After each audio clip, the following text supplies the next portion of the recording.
I'd like to begin by dedicating this to a very special woman.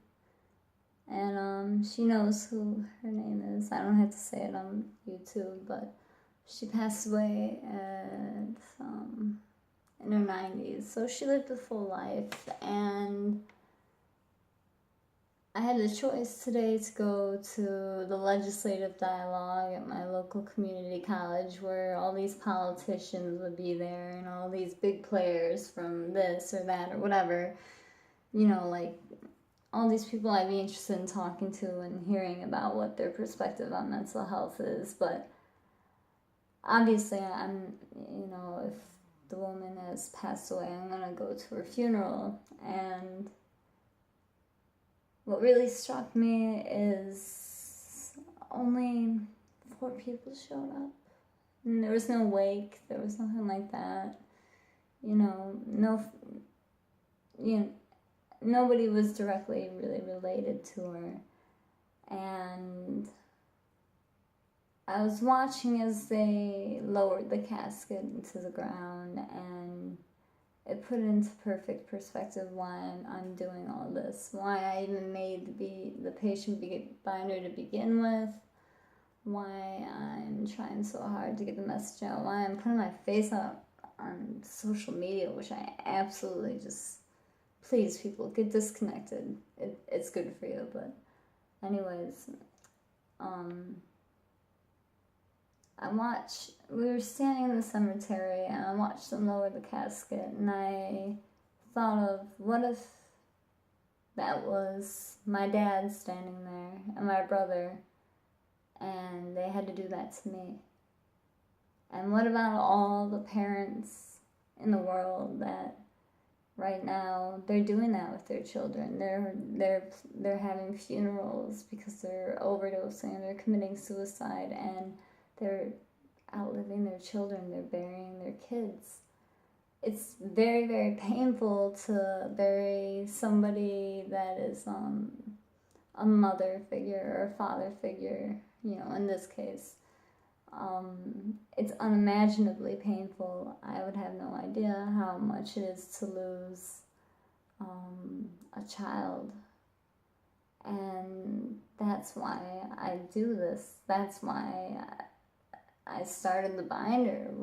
There's somebody out there that, nobody asks this person to step up and look out for another person, to care about them, nobody would have arranged this individual's funeral, their burial, and managed what's left if somebody didn't say, hey, I care enough, to try. I understand what it's like to go through this, to go through that.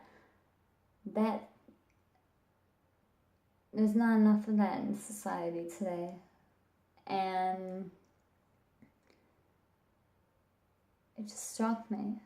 That's why I'm doing this. I get into arguments every single day with my boyfriend, and I'm tired constantly because I'm up all the time reading, researching, typing stuff, starting social media pages that I do not like social media, going to groups, going to programs, going to this, going to that, because people my age they're dying.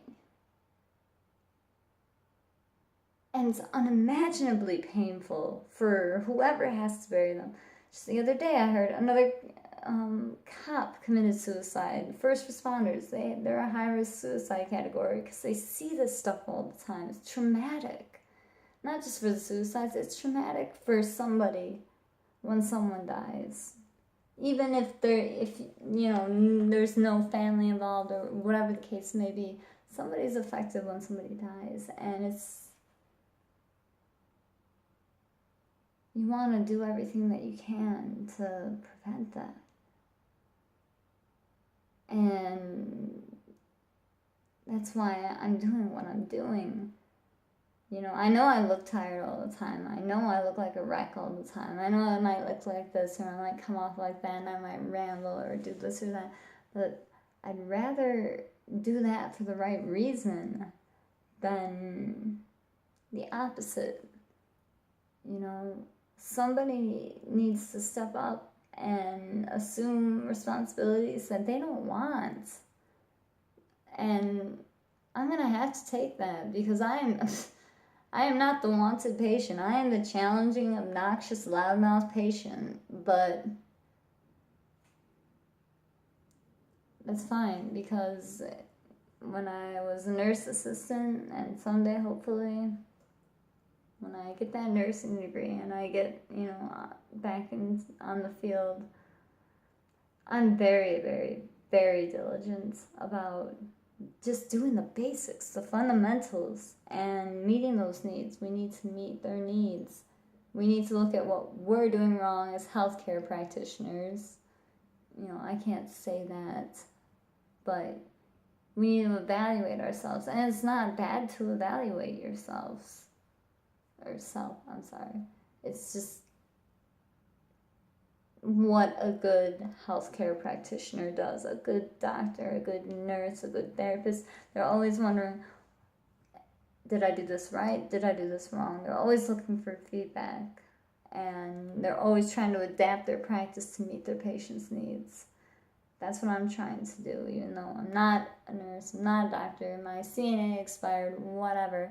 I'm always looking at things through clinical terms, because what I've been going through, what I've been experiencing, and what I'm seeing in society, and what I'm seeing firsthand, it bothers me.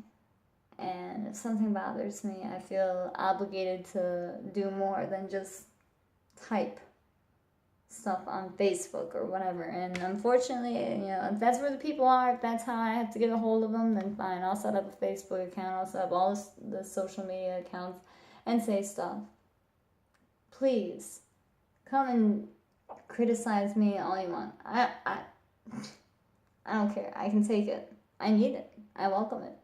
So I'm not trying to challenge or piss off anybody per se. I'm really just, I'm trying to hold people accountable, and I'm trying to figure out what is going to make me the best nurse so I can help the most people that I can, because I can't save anyone. I can't save the world. I can voice my opinion. I can tell you the things that I've read. Sorry, I don't have a degree, So just think about that. What if it was your child that you had to bury, not some elderly woman with no problems, with mental health, but what if you had to bury that person and that was your kid, or that was your brother, or your sister, or your best friend, or anyone, your parent, I know what it's like to lose parents. I know what it's like to lose a parent to these issues. As someone that looks at everything like a nurse, I just felt like I failed one of my most important patients. No matter how much I tried, yeah, you do feel helpless, don't you? It feels very helpless and hopeless sometimes, but you don't give up hope. And you keep looking for help. And you hold people accountable. You don't have to be a jerk about it. You can go to the proper people and make reports, and definitely let, if you're happy with what you're getting and the answers and stuff, let them know, because they rarely get thank yous. So invest your time, invest your energy, pay the small price now rather than later, because later is, you're going to pay a lot more. And it's not just a matter of finances, it's emotional too.